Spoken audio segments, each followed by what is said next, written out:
ડિપ્રેશનની અવસ્થામાં છે અને આ સિસ્ટમ ઉપર જે પવનો ફૂંકાઈ રહ્યા છે એમની સ્પીડ પણ 40 થી લઈને 50 કિલોમીટર પ્રતિ કલાકની જોવા મળી રહી છે। જે સ્પીડ છે એ મિત્રો ઝોકાના પવનની છે, પરંતુ નોર્મલ સ્પીડ છે એ 30 થી લઈને 40 કિલોમીટર પ્રતિ કલાકની જોવા મળી રહી છે। એટલે કે સિસ્ટમ છે એ હવામાન વિભાગે હજી નબળી જાહેર નથી કરી, પરંતુ સિસ્ટમ છે એ ઘણી બધી નબળી પડી ગઈ છે। અને મિત્રો આજના દિવસે આ સિસ્ટમ છે એ ડીપ ડિપ્રેશનમાંથી ડિપ્રેશનની અંદર ફેરવાશે અને ત્યાર પછી ફરીથી લો પ્રેશરની અંદર ફેરવાશે। તેમ છતાં પણ આ સિસ્ટમ છે એ મિત્રો હજી 2 દિવસ સુધી સક્રિય જોવા મળશે, એટલે કે 9 તારીખના રોજ અને 10 તારીખના રોજ સક્રિય જોવા મળશે। અને 10 તારીખે મિત્રો રાત્રિ દરમિયાન આ સિસ્ટમ છે એ નબળી પડી જશે, વિખાઈ જશે। ત્યાર પછી આ સિસ્ટમની અસર છે એ જોવા નહીં મળે। પરંતુ અહીંયા ખાસ માહિતી તમને જણાવી દઉં કે હાલમાં જે જગ્યા ઉપર સિસ્ટમ છે ત્યાંથી થોડીક આગળ વધી અને ફરીથી સિસ્ટમ છે એ યુટર્ન લેશે અને મિત્રો અરબી સમુદ્રની અંદર આવશે। એટલે કે સિસ્ટમ છે એ ફરીથી યુટર્ન લેશે, જેમને કારણે સિસ્ટમનો ઘેરાવો છે એ ગુજરાતના કેટલાક વિસ્તારો ઉપર ફરીથી આવશે, જેમને કારણે ગુજરાતમાં 9 તારીખે અને 10 તારીખે ફરીથી વરસાદી માહોલ છે એ જોવા મળશે। તો મિત્રો 9 તારીખે અને 10 તારીખે ગુજરાતના કયા વિસ્તારોની અંદર ભારેથી અતિ ભારે વરસાદ પડશે એમની માહિતી જણાવી, જેમને કારણે ગુજરાતમાં 9 તારીખે અને 10 તારીખે ફરીથી વરસાદી માહોલ છે એ જોવા મળશે। તો મિત્રો 9 તારીખે અને 10 તારીખે ગુજરાતના કયા વિસ્તારોની અંદર ભારેથી અતિ ભારે વરસાદ પડશે એમની માહિતી જણાવી। સાથે સાથે મિત્રો આજે ગુજરાતના કેટલાક વિસ્તારોની અંદર વરાપ જેવો માહોલ છે એ જોવા મળશે અને આ વરાપ જેવો માહોલ છે એ કેટલા દિવસ સુધી ચાલશે અને ત્યાર પછી ગુજરાતની અંદર ફરીથી વરસાદનો નવો રાઉન્ડ છે એ ક્યારથી જોવા મળશે એમની માહિતી જણાવી। અને મિત્રો 10 તારીખના રોજ, 11 તારીખના રોજ, 12 તારીખના રોજ, 13 તારીખના રોજ, 14 તારીખના રોજ અને 15 તારીખના રોજ ગુજરાતની અંદર કયા વિસ્તારોની અંદર વરસાદી ઝાપટા જોવા મળશે એમની માહિતી પણ વેધર ડેટા પ્રમાણે જણાવી। અને મિત્રો પરેશભાઈ ગૌસ્વામી દ્વારા ગુજરાતની અંદર જે નવી આગાહી કરવામાં આવી છે એમની માહિતી પણ આજના આ વિડીયોની અંદર જણાવવાનો છું। સાથે સાથે હવામાન વિભાગ દ્વારા પણ 2 દિવસ સુધી હજી ભારે વરસાદની આગાહી કરવામાં આવી છે એમની માહિતી પણ આપણે આજના આ વિડીયોની અંદર જાણીશું। મિત્રો દરેક માહિતી જણાવું એ પહેલા ગુજરાતના જે પણ મિત્રો ખિસ્સો યુટ્યુબ ચેનલની અંદર નવા છે એમને વિનંતી કરી કે ખિસ્સો યુટ્યુબ ચેનલને સબસ્ક્રાઇબ કરી લેજો, જેથી કરીને દિવસભરના કામના અને ઉપયોગી હવામાન સમાચાર છે એ સૌથી પહેલા તમને આ ખિસ્સો યુટ્યુબ ચેનલના માધ્યમથી મળી જાય। તો હવે મિત્રો જાણી લઈએ કે આવનાર 10 દિવસ સુધી અને આજે ગુજરાતના કયા વિસ્તારોની અંદર ભારેથી અતિ ભારે વરસાદ પડવાની શક્યતા રહેલી છે। સિસ્ટમ દ્વારા યુટર્ન લેવામાં આવશે, જેમને કારણે કયા વિસ્તારોની અંદર વરસાદી માહોલ છે એ જોવા મળશે। વરસાદની સાથે સાથે આવનાર 10 દિવસ સુધી ગુજરાતની અંદર વાતાવરણ કેવું રહેશે એના ઉપર નજર કરીએ તો સૌથી પહેલા તમે જોઈ શકો છો આજે 9 તારીખ છે અને 9 તારીખનો વેધર ડેટા છે। આ વેધર ડેટાની અંદર તમે જોઈ શકો છો આપણું ગુજરાત છે, આ અરબી સમુદ્ર છે, આ બંગાળની ખાડી છે અને આ ઇન્ડિયા છે।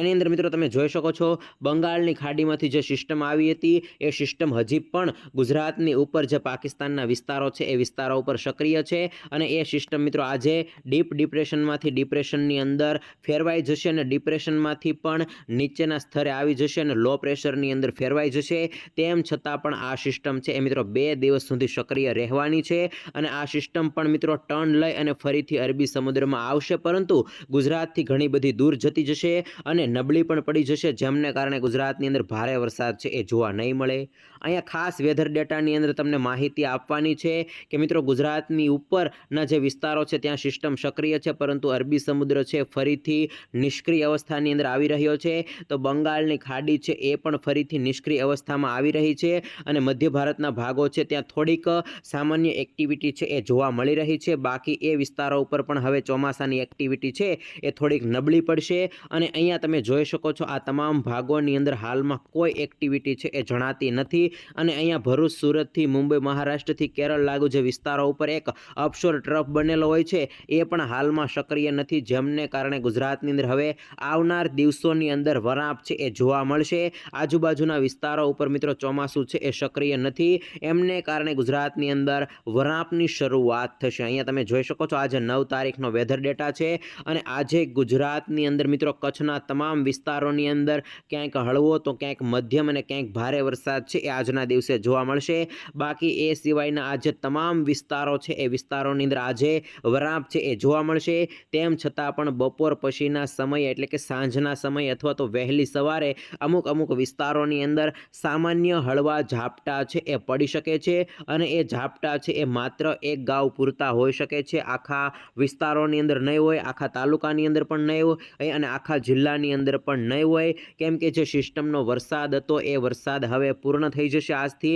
અને આજથી ગુજરાતની અંદર વરાપ નીકળશે. તેમ છતાં પણ આજે મિત્રો અહીંયા મોરબી છે, જામનગર છે, દેવભૂમિ દ્વારકા છે, કચ્છના તમામ વિસ્તારો છે અને બનાસકાંઠા છે અને પાટણના અમુક વિસ્તારો છે, એ વિસ્તારોની અંદર ક્યાંક છૂટાછવાયા હળવા ઝાપટા પડી શકે છે અને ક્યાંક મધ્યમ વરસાદ પડી શકે છે, બાકી ભારે વરસાદની શક્યતા પણ રહેલી નથી. ત્યાર પછી તમે જોઈ શકો છો આ 10 તારીખનો વેધર ડેટા છે. 10 તારીખે આ સિસ્ટમ છે એ ગુજરાતથી દૂર જતી રહેશે, જેમને કારણે કચ્છના આ અમુક વિસ્તારોની અંદર ક્યાંક હળવો વરસાદ પડી શકે છે, બાકી ગુજરાતના આ તમામ વિસ્તારોની અંદર તડકો નીકળી જશે. વહેલી સવારે અને સાંજના સમયે ક્યાંક વાદળો છે એ જોવા મળી શકે છે, બાકી આંશિક વરાપ જેવો માહોલ છે એ જોવા મળશે. ત્યાર પછી 11 તારીખનો વેધર ડેટા જોઈ શકો છો. 11 તારીખના રોજ આખા ગુજરાતની અંદર વરાપ જેવો માહોલ છે, સામાન્ય વાદળા છે એ દેખાઈ રહ્યા છે, પરંતુ દરિયાઈ પટ્ટીના અમુક વિસ્તારોની અંદર હળવા મધ્યમ ઝાપટા છે એ પડી શકે છે, બાકી ખાસ વરસાદની આગાહી છે એ જણાતી નથી.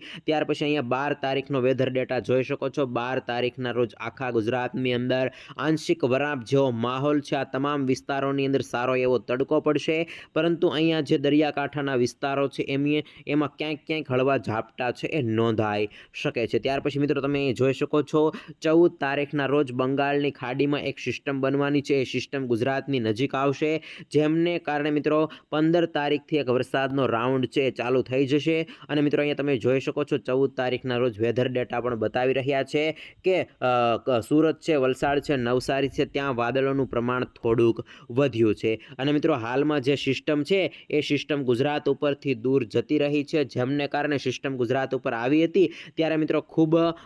મજબૂત હતી, ડીપ ડિપ્રેશનમાં ફેરવાણી હતી, જેમને કારણે એ સિસ્ટમે તમામ ભેજ છે એ ગુજરાતના આજુબાજુના વિસ્તારો ઉપરથી ખેંચી લીધો છે, જેમને કારણે ગુજરાતની અંદર હજી 3 દિવસ સુધી તો સારા ઝાપટા છે એ પણ જોવા નહીં મળે, પરંતુ ત્યાર પછી ફરીથી ભેજનું પ્રમાણ છે વાતાવરણની અંદર બનશે અને ફરીથી વરસાદી ઝાપટા છે એ અલગ વિસ્તારોની અંદર ચાલુ થશે. અહીંયા 14 તારીખનો વેધર ડેટા તમે જોઈ શકો છો. 14 તારીખના રોજ સિસ્ટમનો અમુક ભાગ છે એ વિસ્તારો પર આવી જશે અને અહીંયા જોઈ શકો છો 15 તારીખથી મિત્રો ગુજરાતની અંદર દક્ષિણ પૂર્વોત્તરના જે ભાગો છે ત્યાંથી વરસાદનો એક નવો રાઉન્ડ છે એ ચાલુ થઈ શકે છે. વેધર ડેટા હાલમાં આ અપડેટ છે એ બતાવી રહ્યા છે અને સૌરાષ્ટ્રની અંદર પણ અલગ વિસ્તારોની અંદર વાદળો છે એમનો જમાવડો થોડો જામશે અને અહીંયા તમે જોઈ શકો છો 15 તારીખના રોજ વલસાડ છે, નવસારી છે, ડાંગ છે, આ બધા વિસ્તારોની અંદર સામાન્ય ઝાપટાની શરૂઆત થઈ જશે. ત્યાર પછી જોઈ શકો છો 16 તારીખના રોજ આ સિસ્ટમ છે એ વધારે ગુજરાતની નજીક આવશે અને ગુજરાતના જે ભાગો છે આણંદ છે, વડોદરા છે, ભરૂચ છે, સુરત છે, વલસાડ છે, ત્યાર પછી અહીંયા છોટાઉદેપુર છે, નર્મદા છે, દાહોદ છે, નવસારી છે, આ તમામ વિસ્તારોની અંદર વરસાદના રાઉન્ડની શરૂઆત થઈ જશે એવું હાલમાં વેધર ડેટા બતાવી રહ્યા છે. ત્યાર પછી અહીંયા જોઈ શકો છો આ 17 તારીખની અપડેટ છે. 17 તારીખના રોજ આ સિસ્ટમ મિત્રો આ રીતે આ ભાગોની અંદર વરસાદનો લાભ આપશે એવું બતાવી રહી છે, એટલે કે અરવલ્લી છે, મહીસાગર છે, દાહોદ છે, પંચમહાલ છે, ખેડા છે, આણંદ છે, વડોદરા છે, છોટાઉદેપુર છે, સાથે દક્ષિણ ગુજરાતના તમામ વિસ્તારો છે એ વિસ્તારોની અંદર વરસાદની શરૂઆત છે એ શરૂ થશે અને વરસાદનો રાઉન્ડ આ વિસ્તારોની અંદર આવે એવું હાલમાં લાગી રહ્યું છે. ત્યાર પછી અહીંયા તમે 17 તારીખનો વેધર ડેટા જોયો, ત્યાર પછી તમને જણાવી દઉં કે અહીંયા તમે 19 તારીખનો વેધર ડેટા જોઈ શકો છો. 19 તારીખના રોજ સિસ્ટમ છે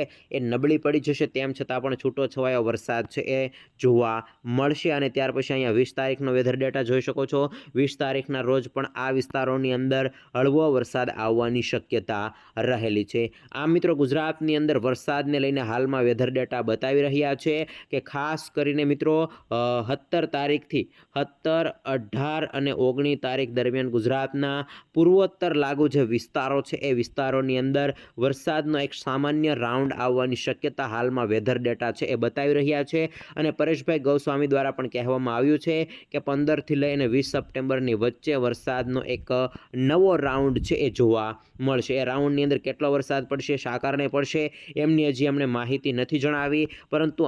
અમે તમને વેધર ડેટા પ્રમાણે જણાવી દઈએ કે આ રીતે બંગાળની ખાડીમાંથી હળવી એક સિસ્ટમ આવશે અને સિસ્ટમના ભાગરૂપે સપ્ટેમ્બર સપ્ટેમ્બર મહિનાની અંદર